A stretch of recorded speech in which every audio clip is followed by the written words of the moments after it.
안녕하세요. 저는 30대 이혼녀입니다. 이번 이혼을 통해서 가족 간의 신뢰가 얼마나 중요한지 알게 되어 사연을 써보고자 합니다. 제 결혼 생활이 이혼으로 마무리될 줄은 몰랐는데 착잡하네요. 지금부터 본격적으로 제 이야기를 좀 해볼게요. 우리 친정집은 부자는 아니에요. 하지만 남들이 부러워할 정도의 재산은 갖고 있습니다. 태어날 때부터 넉넉하게 살았던 건 아니었고 제가 아주 어릴 적에 운 좋게 재산 불릴 수 있는 기회가 있었다고 했어요. 부모님이 갖고 있던 작은 토지 재산 중 한 곳에서 재개발이 지정되어 아파트가 들어섰다고 했거든요. 그 덕에 친정 집안은 평범한 가정에서 조금 더 넉넉하게 살 수 있는 형편이 되었다고 했어요. 저희 부모님이 원래는 맞벌이였는데 엄마가 전업주부로 포지션을 바꾼 이유도 다 그 이유였다고 하셨죠. 그 운 덕분에 부모님은 건물 2채에 용인에다 땅까지 하나 더 사서 관리했고 제가 결혼할 때쯤에 남들이 부러워할 만한 재산을 갖게 된 겁니다. 이걸 부자라고 하기엔 좀 민망한 수준이고요. 그냥 부족하지 않게만 살았다고 표현하는 게 맞을 것 같네요. 아무튼 저랑 남편이 처음 만난 곳은 직장에서였어요. 같은 대기업을 다니다가 눈이 맞아 결혼을 하게 되었거든요. 그때만 해도 저랑 남편 둘 다 결혼 정년기라 더 결혼이란 초점에 맞춰 만났던 것 같아요. 저희는 서로 처음엔 관심 없다가 우연한 기회로 같은 작업에 참여를 하게 되면서 친해졌어요. 저는 대화가 잘 통하는 사람을 좋아하는데 남편이 딱 그런 사람이더라고요. 게다가 남편이 유독 맡은 일에 대한 책임감이 강한 편이었는데 그 점이 제 마음을 가장 강하게 흔들었습니다. 그 책임감을 보면서 이런 남자와 결혼하면 적어도 가정을 등 돌릴 짓은 하지 않겠다는 걸 느꼈거든요. 예를 들면 불륜 같은 부정행위 말입니다. 저 또한 스스로에 대해 책임감 정도는 가지려고 노력하던 사람이었기 때문에 만약 결혼을 하게 된다면 부모님의 도움보단 제 선에서 해결하고 싶었거든요. 그래서 제가 꾸준히 돈을 모아왔는데 신기하게도 그건 남편 또한 마찬가지더라고요. 남편도 집에 손 안 벌리고 혼자 돈을 부지런히 모았대요. 그런 점이 저랑 남편의 공통점이라고도 생각해 더 마음이 통했던 것 같았어요. 그렇게 저희는 서로 집안 배경보다는 각자 모은 돈만 보고서 결혼을 결정하게 되었죠. 남편은 결혼하기 전 혼자서 모은 돈 2억 5천 있다고 제게 말했었습니다. 온전히 현금으로 가진 재산만 그렇다고 했고 그뿐만 아니라 이미 집도 한 채 갖고 있다고 했어요.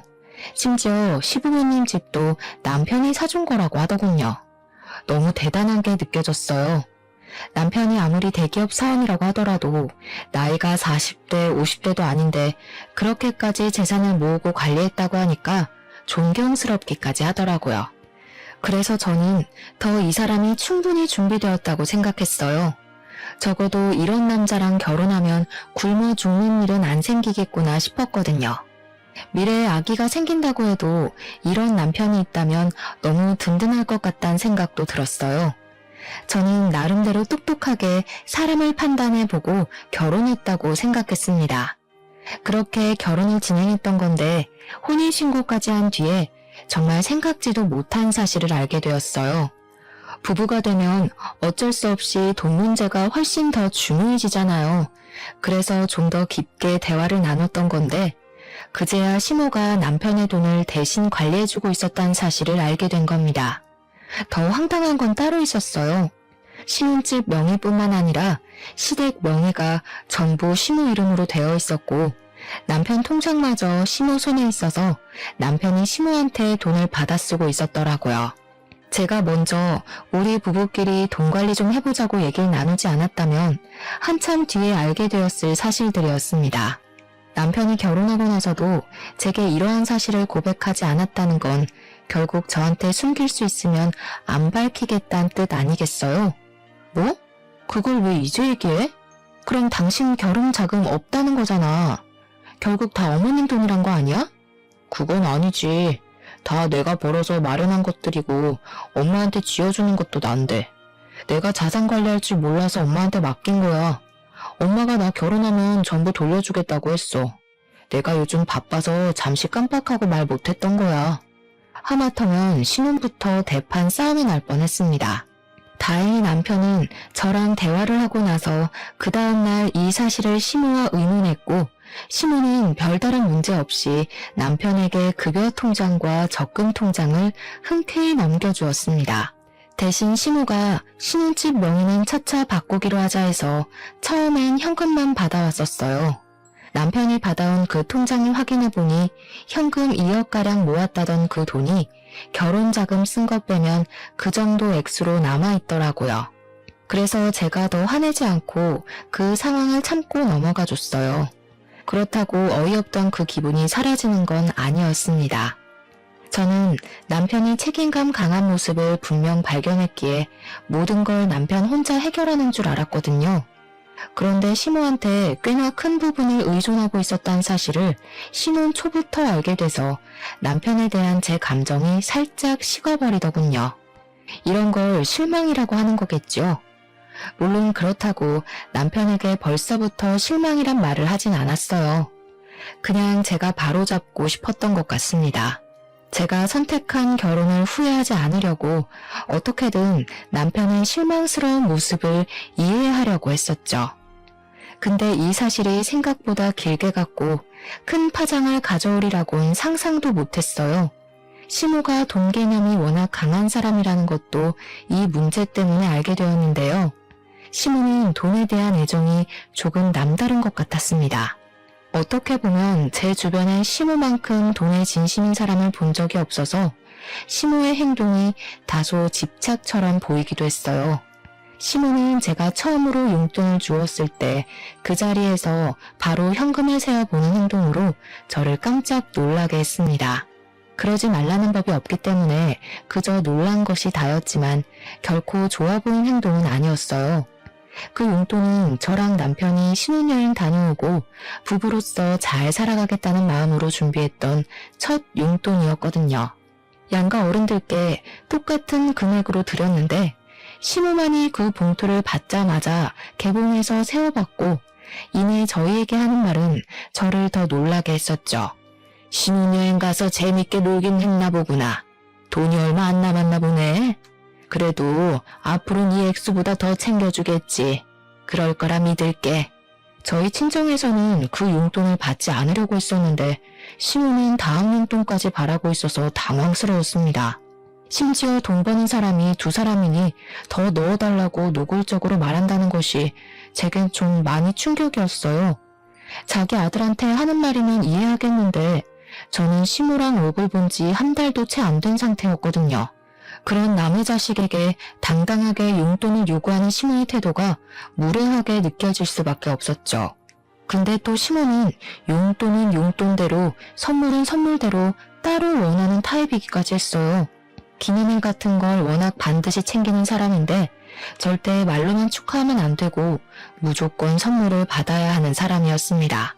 남편이 말하길 시모가 마음이 여려서 선물 안 주고 넘어가면 그 소녀 같은 토라진이 무려 한 달까지 간 적 있다 하더라고요. 말이 좋아 소녀 같다 표현을 한 거지 나이를 그만큼 먹고 고작 선물 못 받았다고 토라지는 건 너무 징그럽지 않습니까? 시모의 그런 특징을 남편이 참고해달라는 식으로 제게 부탁했는데 그걸 듣자마자 생각하고 싶지도 않은 불길한 미래가 자꾸 상상되었어요. 왠지 시모 때문에 남편과 문제가 생길 것 같은 느낌이 들더라고요. 시모랑은 최대한 갈등을 만들지 않는 것이 좋겠다고 생각해서 저는 시모와 자주 마주하지 않기 위해 갖은 노력을 했었습니다.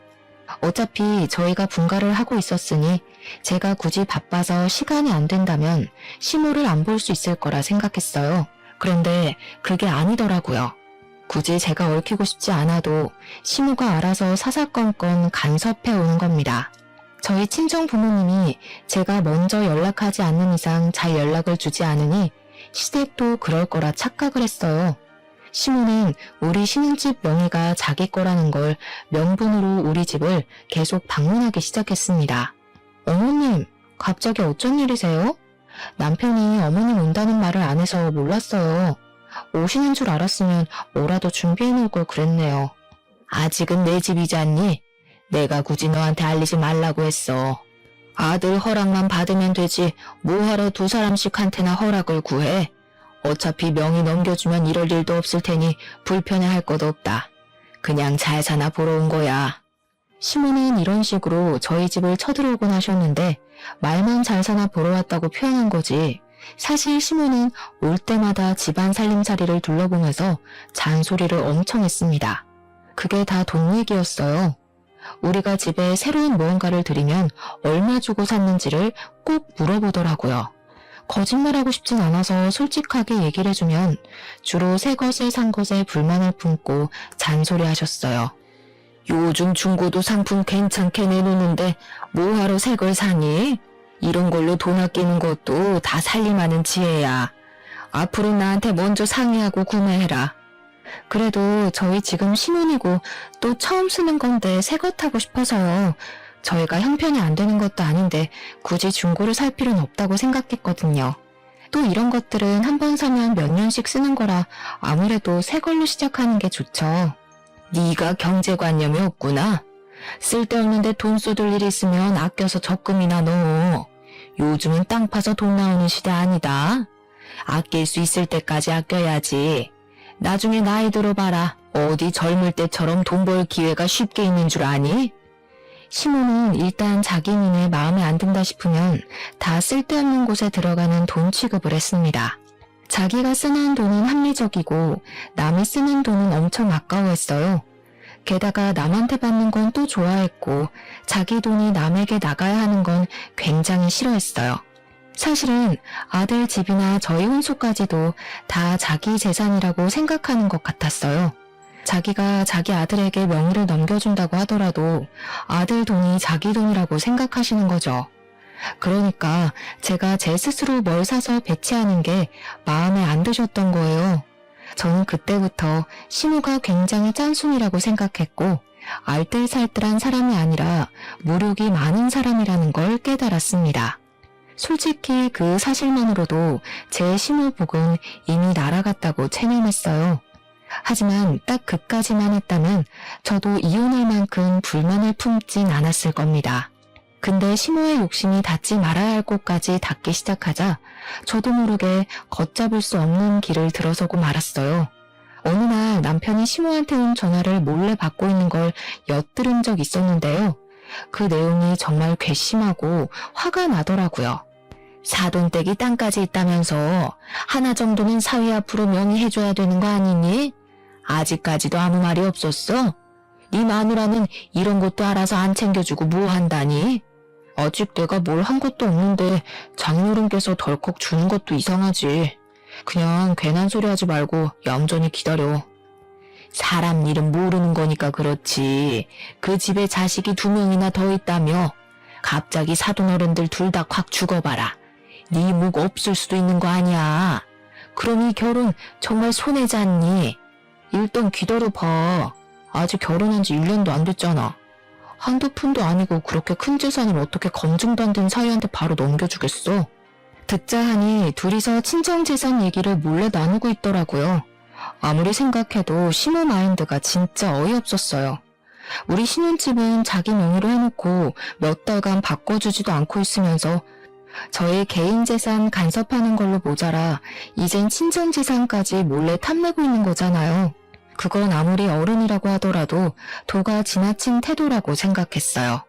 시모가 저를 보면서 속으로 친정 재산을 노리고 있었을 걸 생각하니 너무 거북스럽더라고요. 그 실체를 알게 되니 기분이 많이 언짢았습니다. 근데 여기서 제가 더 실망스러웠던 건 남편 태도였어요. 남편마저 시모와 별반 다를 게 없는 사람이더라고요. 시모가 하는 말도 안 되는 소리에 남편이 대답할 때마다 제 귀를 의심했습니다. 그 상황에서 남편과 시모의 차이점을 굳이 언급해보자면 시모가 남편보다 조금 더 성급했다는 거예요. 솔직히 시모만 그랬다면 100번 1000번 생각해서 그럴 만한 위인이라 생각하고 무시할 수 있었거든요. 근데 남편까지 시모와 같은 마음을 품고 있었다는 건 제게 유일한 기둥이 무너지는 기분과 같았어요. 남편이 그러는 건 못 본 척 넘길 수가 없겠더라고요. 저도 모르게 이성보단 감정이 먼저 앞서갔어요. 저는 그 자리에서 안 숨고 바로 남편한테 다가가 뭐 하냐고 물었습니다. 그러자 남편 깜짝 놀라면서 시모 전화를 끊어버리더군요. 깜짝이야. 왜 남의 전화를 엿듣고 그래? 언제부터 있었어? 처음부터 다 듣고 있었던 거야? 처음부턴 못 들었지. 어머님이 우리 부모님 중매만에 하면서 재산 챙기라고 했던 거랑 당신은 거기에 반박은커녕 어머님 달래면서 기회 엿보고 있다는 것만 들었어. 그래서 우리 부모님한테 뭘 뜯어낼 생각인데? 뭔 개소리야. 우리가 뭐가 아쉬워서 남의 재산을 탐내겠어. 당신이 잘못 들은 거야. 그냥 엄마 친척 중에 재산 문제가 있어서 그래. 그동안 이런 식으로 숨겨왔구나. 내가 똑똑히 들었는데 뭘 아는 척이야. 그럼 어머님한테 가서 직접 물어볼까? 방귀 낀 놈이 더 성낸다고 남편은 저랑 입씨름하기 피곤하단 핑계를 대면서 자리를 피해버렸습니다. 당연히 저만 남편 뒤를 졸졸 쫓아다니면서 남편한테서 사실을 독촉했어요. 그랬더니 그게 결국 불씨의 기름을 들이부었고 결혼 후 처음으로 남편과 대판 다툼을 벌였습니다. 그럼에도 불구하고 남편은 끝까지 사실을 부정하더군요.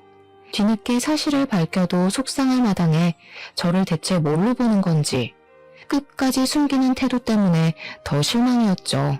사실 제가 당장 남긴 증거가 없었으니 저도 다짜고짜 시모한테 가서 이 문제를 따질 수 없었어요. 저는 그 뒤로 시모랑 남편을 유심히 살피게 되었습니다. 근데 남편이 시모한테 언질이라도 준 건지 시모가 언제나처럼 짠순의 기질만 있을 뿐 둘이 몰래 통화하는 일은 없더라고요. 일부러 더 조심히 하는 것 같았고 시모는 일부러 더 아무렇지 않은 척 저를 갈구는데 신경 쓰기만 했어요. 제가 굳이 시모를 자극해야만 그들 속셈을 조금이라도 드러낼 수 있겠더라고요. 혹시 제가 떠보면 넘어오지 않을까 싶어서 저는 한날 작정하고 철판을 깔았습니다. 그날은 시댁에서 밥 먹는 날이었어요. 참, 어머님, 저희 신혼집 명의 언제 바꿔주실 거예요? 이렇게까지 미룰 이유가 없는데 혹시 주기 싫으신 건가요? 아니면 저랑 남편이 오래 못 살 것 같아서 재산 지키려는 거예요? 저는 대놓고 뻔뻔하게 명의 변경을 요청했습니다. 그랬더니 제가 직접 물어볼 줄은 몰랐는지 시모가 당황해하더라고요. 그게 뭐가 그렇게 중요하니? 어차피 내 명의로 돼 있어도 내가 죽고 나면 내 아들 재산인데 내 아들 명의로 바꾸나 내 명의로 두나 그게 그거지. 그리고 너희들이 이혼을 하든 말든 그것까지 내가 어떻게 관여를 해? 넌 대체 나를 어떻게 생각하고 있었던 거니? 혼자서 아주 소설을 썼나 본데? 혹시나 싶어 여쭤봤죠. 사실 저도 부모님께서 원룸 건물 하나 준다 그랬는데 그냥 부모님 명의로 두라 그랬거든요. 저랑 남편이 언제 어떻게 될지 모르니까 굳이 서두를 필요 없잖아요. 근데 어머님 말씀 듣고 보니 그렇네요. 어차피 저희 부모님 돌아가시면 다 제 재산이니 굳이 명의는 안 바꿔도 되겠어요. 안 그래요?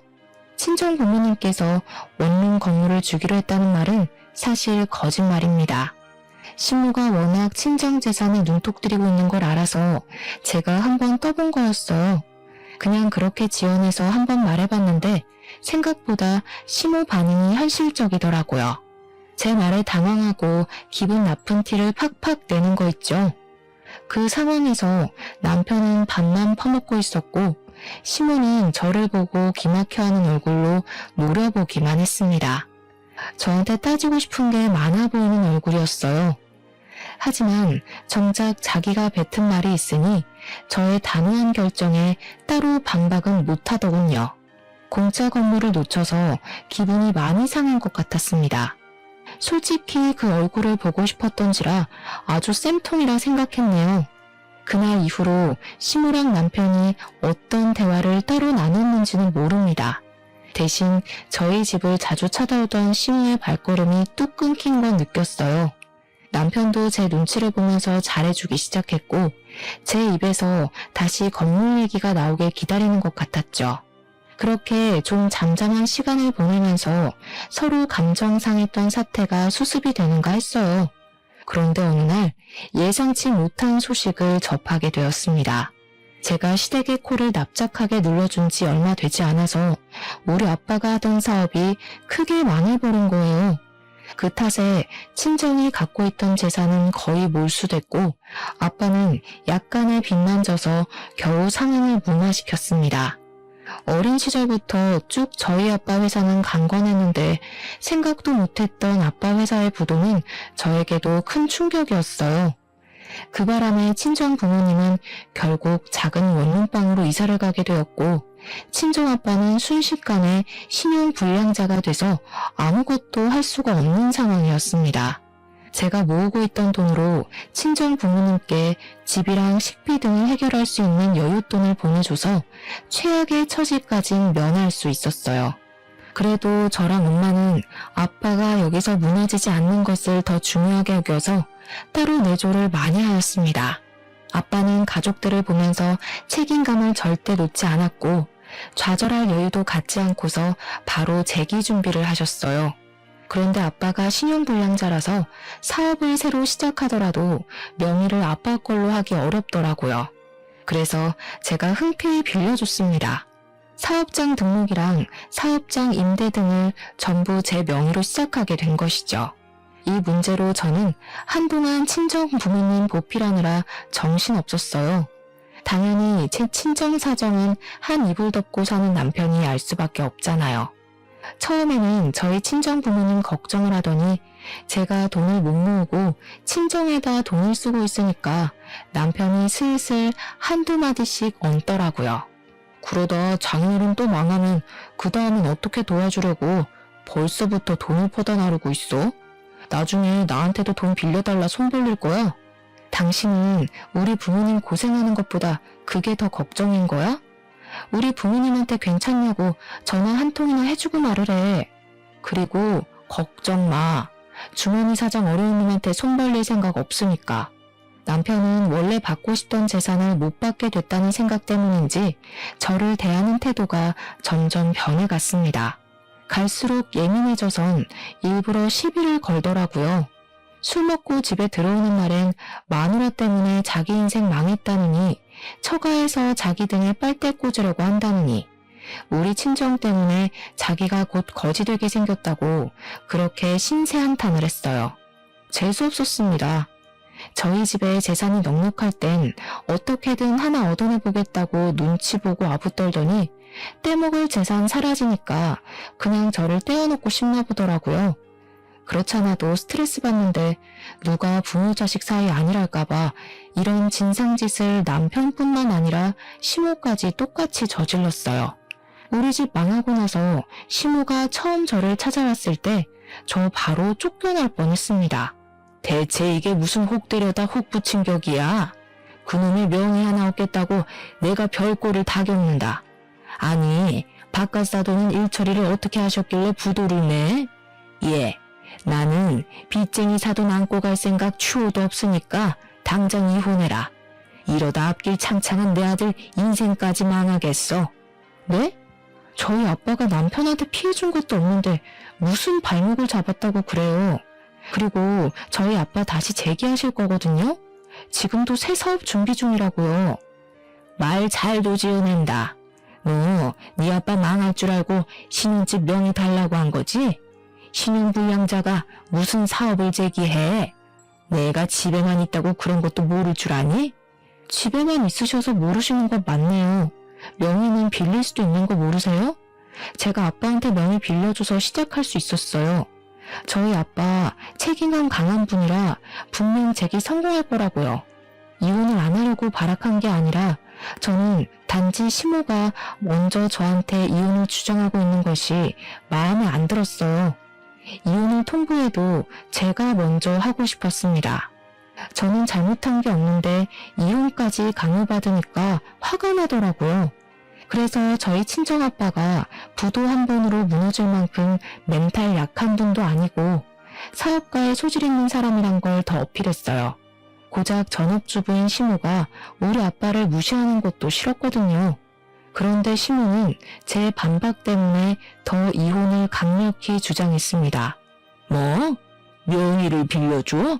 그런 중요한 사안을 왜 마음대로 정하니? 그러다가 그 사업까지 망하면 그 빚 네가 다 떠안는 거 아니야. 그럼 내 아들 인생 완전 쫑나는 거잖아. 이 사람들이 우리 집 재산 홀랑 훔쳐가려고 했나 보네. 순 도둑놈 집안이었구먼. 이 말은 제가 시무랑 남편한테 해주고 싶었던 말인데 시무 입에서 나오니까 기분이 많이 나빴습니다. 같이 있던 남편은 시무의 역정을 말리기는커녕 오히려 자기도 시무의 의견에 동조한다는 눈빛을 띠고 있었어요. 저도 그들의 마음을 이해 못하는 건 아닙니다. 상대 배우자 집안이 부도가 나서 빚더미에 쌓였다거나 거지가 됐다고 하면 솔직히 불안할 것 같거든요. 그러나 이혼을 요구했을지는 모르겠어요. 너 때문에 내 인생 망하게 생겼다고 손가락질했을 것 같지도 않습니다. 그래서 그런가 두 사람의 태도가 너무 실망스럽고 정 떨어지더라고요. 어떻게 그리 바로 이혼 얘기 나올 수 있는지, 어떻게 남편은 시모가 대신 이혼 통보를 하는데도 그걸 가만히 듣고만 있을 수 있는지, 그 모든 순간이 제게 최악이었죠. 심지어 남편은 저 몰래 친정 부모님께 연락해서 이 사실을 밝혀버렸어요. 친정 부모님께 저와의 관계를 정리하고 싶다고 말을 해버린 겁니다. 친정 부모님한테서 연락이 왔는데 얼마나 죄송했는지 몰라요. 부모님께서 자신들 때문에 딸 인생을 망쳤다고 생각할 것 같더라고요. 남편은 그때부터 제가 싸움을 걸어도 자기는 이혼할 작정으로 막말을 해왔습니다. 입에 담기엔 너무 험해서 글로 표현할 수가 없네요. 그렇게 저희 상황과 관계는 극에 달할 대로 달해서 그야말로 심각한 우환이 찾아왔어요. 친정 부모님은 제 걱정에 잠을 설쳐서 언제 한번 시모한테 따로 연락을 했었답니다. 시모에게 애들 이혼에 대해서 시간을 두고 기다려달라 했나 보더라고요. 근데 시모는 저랑 친정 부모님한테 제대로 모욕을 주고 싶었던 건지 친정 부모님의 부탁에도 불구하고 굳이 제가 듣는 자리에서 친정 부모님과 다시 통화를 했습니다. 아무리 생각해봐도 우리가 너무 손해라서 왜 그래야 되는지 모르겠는데요. 그냥 막연히 기다려달라는 건 우리 보고 지금 눈 뜨고 코 베이라는 거잖아요. 나중에 자금 사정 어려워지면 우리 아들한테 돈 달라고 부탁할 거 아닌가요? 우리가 호구로 보이세요? 그럴 리가요. 그런 뜻 아니에요. 제가 이번에 준비하고 있는 사업 무조건 성공시킬 거라 이렇게 부탁드리는 겁니다. 제가 저한테 확신이 없으면 감히 이런 부탁 못하죠. 저 한번 믿어주시고 애들 이혼은 잠깐 보류하는 게 어떨까요? 꼭 보답할게요. 말귀를 못 알아들으시네.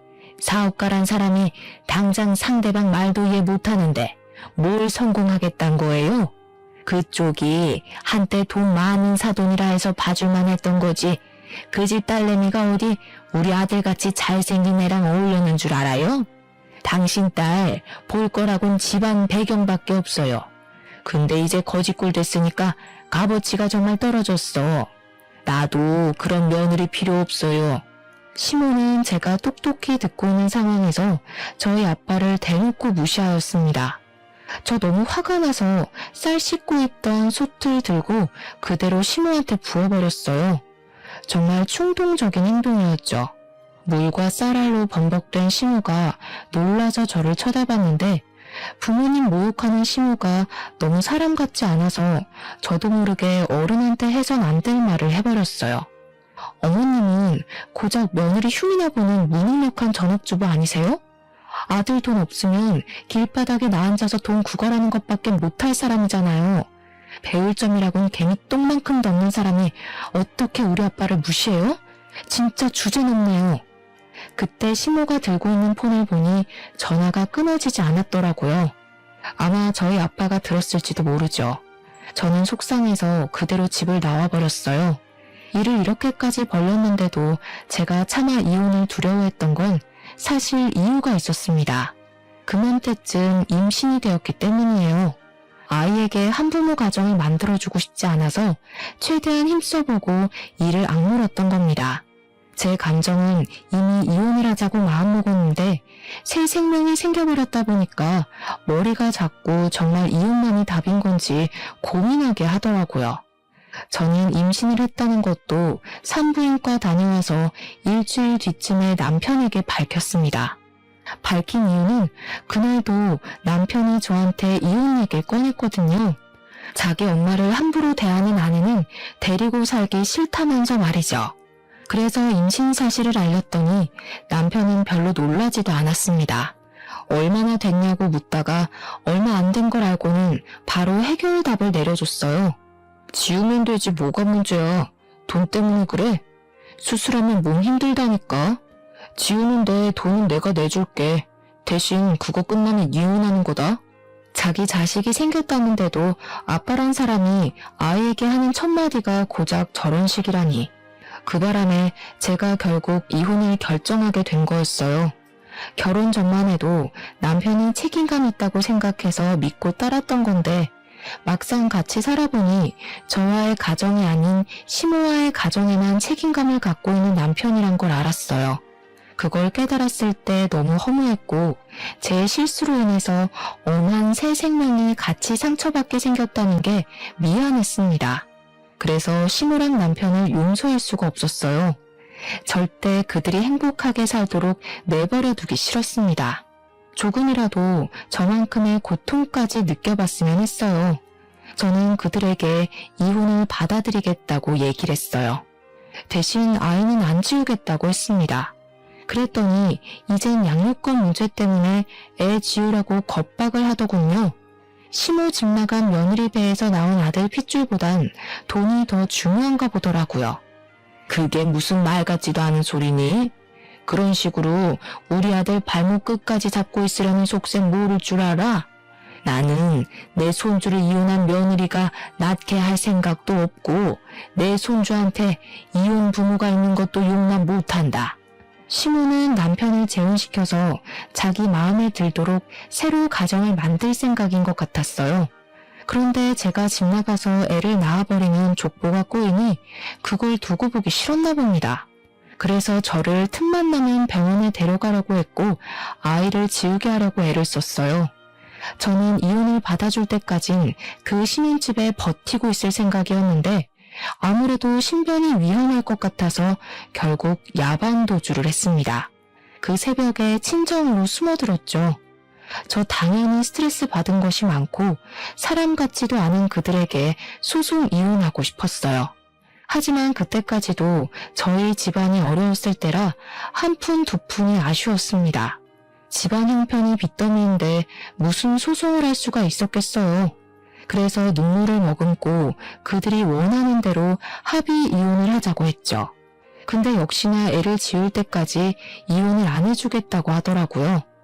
그렇게 이혼이 미뤄지면서 별거만 하길 1년이 지나버렸습니다. 저는 이혼을 하지 못한 채 출산을 먼저 하게 되었어요. 정말 예쁘고 사랑스러운 딸을 낳았는데 그 축복과 동시에 우리 친정에도 드디어 쨍하고 해뜰 날이 찾아오게 되었습니다. 아빠가 저랑 새로 태어난 손녀를 보곤 더 책임감에 불타올랐던 것 같았어요. 열심히 피땀 흘려 끝내 사업 재기를 성공한 겁니다. 그날의 희열은 정말 꿈만 같았습니다. 한번 날개를 한 아빠는 나이를 거꾸로 드시는 것처럼 무섭게 일어서기 시작했어요. 상가를 서너 개까지 구입할 정도로 갓에 일으켜주셨고 아빠는 그것이 전부 복을 안고 태어난 손녀 덕분이라 얘기를 하고 있습니다. 아무튼 노력해준 1년 넘는 시간 동안 홀로 편히 자지도 못한 아빠 덕분에 우리는 작은 원룸에서 다 같이 살 수 있는 넓은 아파트로 옮겨갔어요. 그제야 드디어 숨통이 트이는 느낌이었습니다. 아빠 회사가 부도가 나기 전에는 몰랐던 소중한 것들과 감사한 것들이 뼈저리게 느껴졌어요. 세상에 당연한 것과 영원한 건 없다는 말 정말 기억하고 살아야 될 것 같더라고요. 그리고 저는 아직까지도 양육비 때문에 이혼 안 해주고 있는 시댁을 상대로 소송을 준비했습니다. 아빠의 지원받아서 좋은 변호사를 선임할 수 있었어요. 제게 시모와 남편은 10년 묵은 채증이나 다름없었고 손톱 옆에 난 가시 같은 존재였어요. 드디어 잘라낼 수 있게 되었다니 너무 기뻤습니다. 그렇게 그들에게 한 통의 연락도 없이 곧장 이혼 소송을 진행했고요. 양육권도 청구했고 시무랑 남편에게 여러 가지 협박당했던 통화 기록을 제출하여 정신적 손해배상까지 요청했죠. 그랬더니 그제야 친정아빠의 재기 성공 소식을 시무랑 남편이 알게 되었습니다. 자기들 자존심 때문인지 나름대로 저희 아빠를 뒷조사한 것 같더라고요. 저희 아빠가 부도나기 전보다 빠른 속도로 성장하고 있다는 것까지 알아낸 건지 깜짝 놀랄 만큼 아빠가 성공하자 태도 바로 돌변하는 거 아니겠어요? 저한테 연락 온 목소리가 너무 상냥한 겁니다. 그동안 고생 많았지? 못 본 사이에 벌써 우리 손주가 태어났겠구나. 우리 아들이 너 없이 자리를 못 잡아서 내가 그간 너무 정신없이 살았어. 그래서 연락할 여유가 없었네. 그나저나 집안 문제 좀 해결됐다면서? 한 해 만에 일어나는 게 쉬운 일이 아닌데 너네 아빠도 참 대단하다. 역시 전문 사업가는 다른가 봐. 저희 아빠 칭찬하시려고 연락한 건 아니실 텐데 왜 전화하셨어요? 혹시 소송장 받고 긴가민가 하셔서 연락하신 거예요? 아, 소송장? 그래, 받았지. 사실 너한테 진심으로 사과하고 싶어서 전화했어. 예전엔 우리가 사업에 대해서 뭘 잘 몰라서 실언을 좀 했다. 정말 미안해. 네가 없어 보니까 알겠더라. 특히 우리 아들한테 네가 얼마나 중요한 아내였는지 깨달았어. 지난 날은 그만 잊고 다시 잘해볼 순 없을까? 누가 들어도 속보이는 시모 태도에 너무 어이가 없었어요. 여러분들도 저와 같은 감정을 느끼셨을 겁니다. 수그리고 들어오면 제가 받아줄 거라 생각했던 걸까요? 어떻게 이리 사람을 돈으로만 판단하고 대할 수 있는 건지 신기하더군요. 뭘 다시 시작해요? 저희 아빠가 성공하니까 다시 놓치기 아쉬워서 이러는 거 모를 줄 아세요? 저는 우리 아이한테 무능력한 할머니랑 무식한 아빠 만들어주기 싫어요. 뭐? 성질난 거 알겠는데 나 그래도 아직 네 시엠이야. 너희 법적으로 여전히 부부인데 말이 너무 심한 거 아니니? 겨우 이 정도로 기분 나빠하면 안 되죠. 계속 연락하면 더 심하게 개망신 시켜드릴 거예요. 그러니 개수작 그만 부리고 위자료나 준비하세요. 괜히 도둑놈 새끼들처럼 돈 냄새 맡고 들러붙을 생각 마시고요. 그렇게 원하던 이혼해준다는데 말이 많네. 시모가 억지로 화를 참고 있는 게 수학이 너머로 느껴졌습니다. 시모는 꽤나 당황했음에도 우선은 제 비위를 맞춰주고자 했어요. 찬찬히 말해보자며 제 막말을 억지로 웃으면서 받아주더라고요. 그러거나 말거나 저는 시모가 말하는 중간에 그냥 전화를 끊어버렸습니다. 그냥 그렇게 소송 끝내고 이혼을 마무리하려고 했어요. 그랬더니 남편이랑 시모가 구질구질하게 친정집까지 찾아온 겁니다. 이사간 친정집도 뒷조사에서 알아낸 것 같더군요. 아무튼 그때 집에 아빠는 일가서 없었고 친정엄마랑 저랑 아기만 있는 집에 남편이랑 시모가 찾아왔어요. 제가 그냥 무시하자고 했지만 엄마가 뭐라고 사정할지 들어보고 싶다 해서 그들은 안으로 들였습니다. 오래간만에 보는 두 사람의 몰골은 오랜만에도 짜증이 나더군요. 그들은 울상으로 들어오더니 저랑 엄마 앞으로 냅다 무릎을 꿇었어요. 솔직히 그들이 잘못했다고 싹싹 빌 줄 알았습니다. 그런데 예상치 못하게 뻔뻔스러운 말을 하기 시작했어요. 장인어른 사업장 당신 명의 빌려준 거라고 했지? 이거 재산분할 소송하면 당신도 손해볼 수도 있어. 그래도 괜찮아? 억울하지 않겠어? 장인어른이 힘들게 일으킨 사업인데 괜히 문제 생겨봤자 좋을 거 없잖아. 그러니까 어차피 이혼 안 한 거 그냥 소송 취하하자. 자기네들이 나름 찬스라고 생각해서 떠올린 최후의 수단이었던 거지 웬 멍청이 같은 말로 협박을 하는 겁니다. 차라리 밑도 끝도 없이 고개 쳐박고 빌기만 했다면 제가 이혼 소송에 그렇게까지 용쓰진 않았을 거예요. 그런데 주제도 모르고 끝까지 제 약점을 찾아서 자기들이 승기를 잡으려고 하다니 하는 짓들이 여전히 괘씸해서 오랜만에 제 감정이 다시 불타올랐습니다. 제가 사실 남편이 언급했던 명의 부분이 이혼할 때 좀 걸리지 않을까 싶어서 미리 변호사에게 알아봤어요. 그러자 변호사가 하는 말이 실질적 소유자가 중요한 거라서 명의가 내 거라도 소유자가 아빠면 저랑은 관계없는 재산이라고 하더라고요. 그러니 즉 제가 재산 분할 소송을 당하더라도 아빠가 가진 사업장은 재산 분할 대상에 포함되지 않는다는 답을 들었습니다. 아마 변호사에게 미리 물어보지 않았더라면 저렇게 협박하는 남편으로부터 당황해서 제대로 대처를 못했을 거예요. 그럼 시무랑 남편 둘이서 또 한 건 잡았다고 좋아했겠죠. 그래, 우리 아빠가 고생해서 키운 사업이지. 나 엿먹이고 싶은 것 같으니까 얼마든지 재산 분할 소송해봐.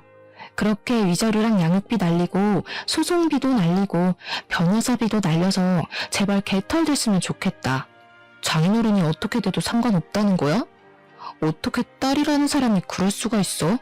그럼 너 때문에 장인어른은 또 사업 기반 흔들리는 거라고. 지금 나랑 엄마한테 화났다고 감정적으로 행동하지 말고 제발 미래를 생각해. 네가 언제부터 우리 아빠를 걱정했다고? 우리 아빠가 이혼 말릴 때 너랑 네 엄마가 우리 아빠한테 막말했던 거 잊었니? 지금 아빠가 일하러 가서 그렇지 이 자리에 있었으면 너 뺨 한 대 벌써 맞았어. 남편만으론 안 될 것 같으니까 이제 시모가 나서기 시작했는데 시모는 아기를 안고 있는 우리 엄마에게 사정을 했어요. 사부인, 제가 못나서 그랬던 거지 제 아들은 제가 시키는 대로 했을 뿐이에요. 아무런 잘못이 없어요. 앞으로는 제가 애들한테 간섭 일절 안 할 테니까 제발 이혼 좀 말려줘요. 참 할 말이 없네요. 어떻게 눈앞에 자기 새끼가 있고 손녀가 있는데도 오로지 손이 걱정뿐일 수가 있어요? 진짜 사람한테 값어치가 있긴 있나 봐요. 사부인 아들내미는 이제 이혼남 돼서 더 똥값 된 것 같은데 재혼이 가능하겠어요? 이럴 시간에 시집 못 가고 있는 아줌마들이나 알아보던가요. 엄마는 시모랑 남편을 향해 아기 위생이 안 좋다고 그만 나가라며 쫓아버렸습니다. 남편이 계속 매달리려고 해서 신발장에 둔 소금 단지를 열어 소금을 뿌리기도 했어요. 그게 남편과 시모랑 마주하는 마지막 만남이었습니다. 그 뒤로 저는 육아휴직 끝나기 전에 남편과 같은 직장 다니기 싫어서 이직하려고 했어요. 그런데 참 고마운 소식이 들려오더라고요. 남편이 진짜 우리 엄마 말대로 돈 많은 아줌마 하나 물려고 했는지 사내에서 직급 높은 노처녀들한테 찍적대다가 이미지 나빠져서 해고됐다고 하는 겁니다. 처음엔 좀 놀랐어요. 그러고는 바로 웃음이 터졌죠. 안 그래도 돈 나갈 구멍이 많은 집안인데 그나마 돈줄이던 남편의 번듯한 직장이 사라졌으니 이제야말로 제대로 똥출타겠다 싶더라고요. 그러게 진작에 서로 믿어주고 기다려줬다면 상황이 이 지경까진 안 됐을 거잖아요. 물론 저한텐 쓰레기 걸러낼 수 있는 순간들이었기에 다행이지만요. 그래도 저는 그들을 보고 한 수 배웠습니다. 사람은 물질적으로만 판단해선 안 된다는 걸 말이죠. 사람의 감정과 신뢰를 가장 쉽게 망가뜨릴 수 있는 것이 돈이라고 생각해요. 물론 돈이 살아가는데 중요한 필수 조건은 맞아요. 그러나 유일한 조건은 아니라는 겁니다. 제발 이 쉬운 법칙 하나 받아들이지 못하는 창피한 어른이 되지 말도록 합시다. 제 사연은 여기까지예요. 글 쓰는 동안 제 이야기를 전할 수 있어 즐거웠습니다. 들어주셔서 감사합니다.